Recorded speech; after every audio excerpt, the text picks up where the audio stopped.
રાજુલાના જાફરાબાદમાં ખનીજ માફિયા બન્યા બેફામ। રાજુલા તેમજ જાફરાબાદ તાલુકામાં બ્લેક સ્ટોન ભરેલા ઓવરલોડ ડમ્પરો બન્યા બેફામ। રાજુલા જાફરાબાદ વચ્ચેના હાઈવે પર ઓવરલોડ ડમ્પરો બેફામ। બ્લેક સ્ટોન ભરેલા ઓવરલોડ ડમ્પરો રોડ ઉપર બેફામ દોડતા હોવાથી લોકોના જીવનનું જોખમ સર્જાઈ રહ્યું છે। આ ઓવરલોડ ડમ્પરના લીધે વાહન ચાલકોને ખૂબ જ મુશ્કેલીઓનો સામનો કરવો પડી રહ્યો છે। આ ઓવરલોડ ડમ્પરો ચલાવવા પાછળ કોઈ મોટા રાજકારણીના આશીર્વાદ હોય એવું લાગી રહ્યું છે। આ ઓવરલોડ ડમ્પરો ખાણ ખનીજ કે આરટીઓની રહેમ નજર હેઠળ હોય તેવું પણ દેખાઈ રહ્યું છે। આ ઓવરલોડ ડમ્પરના લીધે કોઈ જાનહાનિ થાય તો જવાબદાર કોણ?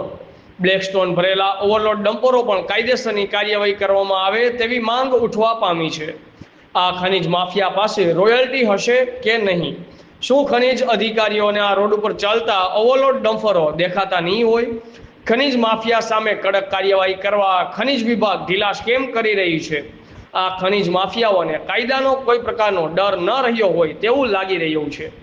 અમારા પ્રતિનિધિ ભગવાનભાઈ ભરવાડ દ્વારા જાફરાબાદ મામલતદારને ટેલિફોનિક વાતથી રજૂઆત પણ કરેલ હોવા છતાં હજી સુધી આ ઓવરલોડ બ્લેક સ્ટોન ભરેલા ડમ્પરો સામે કોઈ કાર્યવાહી કરવામાં આવી નથી। આ અહેવાલ બાદ ખનીજ માફિયા સામે કાર્યવાહી કરવામાં આવશે ખરા? બ્યુરો ચીફ ભગવાનભાઈ ભરવાડ, આઝાદ મીડિયા લાઈવ, જાફરાબાદ।